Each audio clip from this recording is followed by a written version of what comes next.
Hi, and welcome to another episode of Hot Takes with me, the Silver Fox. And we're going to do a very different video here. I'm not going to go into any kind of politics, even though it would be very tempting to do so. I'm going to play this one straight, just simply because I think it's an important issue. And that is dementia in footballers. It's been raised, and it's Ian Blackford has been raising this issue, and he's sort of backing Alex Ferguson in this. And whilst it's easy to make cheap political jokes, I'm not, because I think it is an important issue. It's just going to be a very quick video. I'm not going to go in and do any politicking in it, but I think it's an awareness issue. I think I'm going to make it aware. So do please just watch it. It's not going to be a big thing. I'm not going to rant or anything, but I just want to make people aware of an issue and just put around what I think is basically a sensible opinion. So here goes. So, senior MPs demand dementia in retired footballers is classed as an industrial injury. Now, I took a moment to think about it, and I came to the conclusion, if any other industry where you did something as part of your job on a repetitive basis that then later caused some form of condition, it would undoubtedly be an industrial injury. And so why shouldn't this occur? Now, there are already sort of calls to make heading sort of less a part of the game. And, of course, the balls today are a lot lighter than they were. I mean, you go back, certainly in my lifetime, I remember big sort of heavy leather lace-up balls, and you play and they get wet. And it was like heading a brick sometimes. You wouldn't want to head them, but people did. It's not like these modern balls, which are sort of very light and delicate. There's enough weight on them that the momentum carries, but they're not sort of breaking your neck as you head them. Especially when you're a young lad, and I remember playing in football as a kid, and you wouldn't want to head them, And so I can see why times have changed, and it has been somewhat mitigated with technology. But even so, it is still repetitive concussion on the brain. So I'm going to suggest yes, I think it should. But we'll have a look at this.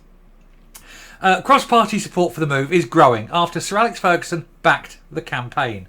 Senior MPs have backed a campaign calling for dementia in retired footballers to be classed as an industrial injury. I like quite, because it is we're thinking the superstars here, remember. But this could be park players. This could be people who play in the low levels. Sort of your fifth and sixth tier of football, even not even league football. And so it's got to be there, isn't it?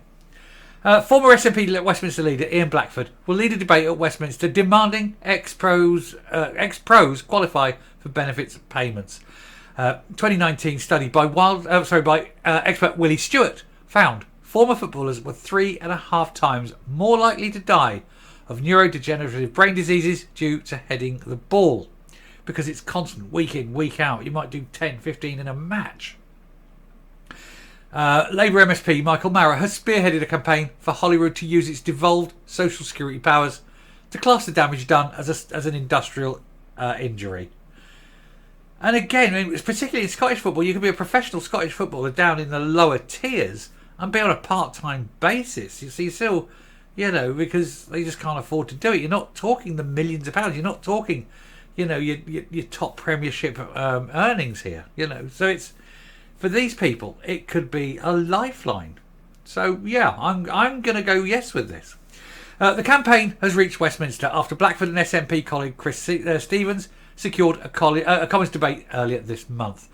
They want the Scottish and UK governments to protect retired footballers in every part of the UK. Blackford told the Record, "I believe it should be classed as an industrial injury so that people can receive the support they need. And this is primarily about the people who played football in the past, working class men who were not on high incomes and who headed a very heavy ball," as I mentioned at the beginning. It says, "I recognise the importance of both parliaments addressing this issue." And Stephen said, "It is important to have secured this debate to explore what more can be done to assist our heroes diagnosed with dementia.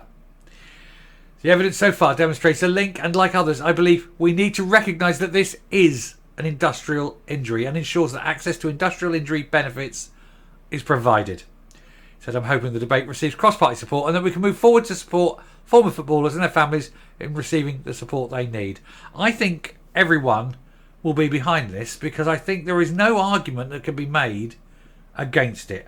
I can't think of an argument against it. You could say, well, it was voluntarily, but then anyone who goes to work and gets an injury at work, they're voluntarily at work, aren't they? So there's no difference. It's just a different job. Mara said, I am pleased to see that the issue of brain injuries in football is to be discussed and debated at Westminster. This is an issue that stretches across the UK and across football. It is important that both parliaments engage with the issue, and I'm heartened to see the cross-party support of our action here. And I think, again, this is one of those. It's one of those cases where nobody wants to play politics with it. They realise the seriousness of the situation. They're not trying to score political points of, look, we're doing this better than you. They're looking to bring it all encompassing, all in one, having a unified goal of providing support to people who will eventually need massive support. And so, yeah, and it's nice to see if they can work together on this issue. Perhaps they'll learn to work together on many more. Who knows? He said the support that is available to footballers, including design and delivery of benefits, is a complex issue that will benefit immensely from joint working. This is an industrial injury, and the Scottish Government must recognise it for what it is to ensure the ex-pros get the support they need. He said, I look forward to seeing the outcome of Ian Blackford and Chris Stevens' debate. And I think a lot of people are. And like I say, I think this is going on, in public glare.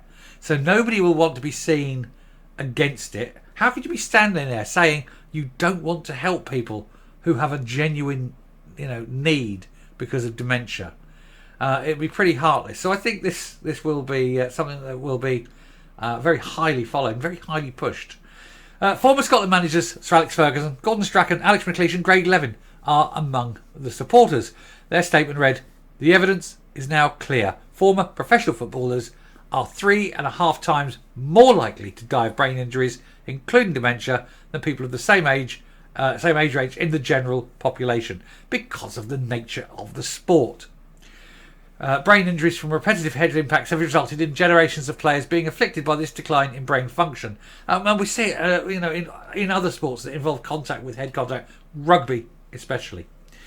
Under new powers being devolved in Scotland, we have the opportunity to formally classify brain injury in football as an industrial injury, and by creating a clear and dignified process, we can honour the legacy of our footballing heroes with action and stop a generation of players falling victim to preventable suffering. And it is, like I say, it's predominantly the older generation with those heavier balls that cause more damage. I think the FA and FIFA, indeed all the way up to FIFA, need to maybe start looking at mitigation of heading in football, and maybe to make it something where it shouldn't happen, or maybe some light headwear, protective headwear. Doesn't have to be much, just enough, slight cushioning of the blow, and that put it on there. Who knows? I think it's something you need to protect people. Health and safety is important, and if you are in a sport that actively harms people, then there's no reason why sport should be exempt from health and safety laws either. So for once, I stand with what Ian Blackford is saying, and I'm sure all right-minded people on this one occasion will wish him well on this bill and hope that it goes through and it leads to genuine help for those who need it. So thank you very much for watching this, and I'll round off and come up. Well, who'd have thunk it? Me agreeing with Ian Blackford. Hey, the world is a strange place sometimes. But for once, I think it is sensible. I mean, I can't see anyone, even you good viewers out there, I don't suppose anyone out there will be thinking it's anything other than a good idea to try and help people who especially need it. Especially when you look at the older generation who weren't there when that vast amount of money was in the game. And they're sitting there, and many of them die in poverty. Many of them are actually in poverty at the end of their days. It's just one of those weird things, isn't it? And so they don't necessarily have the wherewithal to seek sort of private help. So yeah, good on them. Bring it up, help them out. Let's make sure that these people get the help that they need. Anyway, thank you very much for watching this rather different edition, I suppose. And do please hit the like. And if do hit the like on this one. Do spread this one. Just make people aware, and that we can see and keep this very firmly in the public eye, so that no politician can feel safe in doing anything other than voting for it. Thank you very much. And until next time, stay safe, stay well, and don't head any balls. Bye.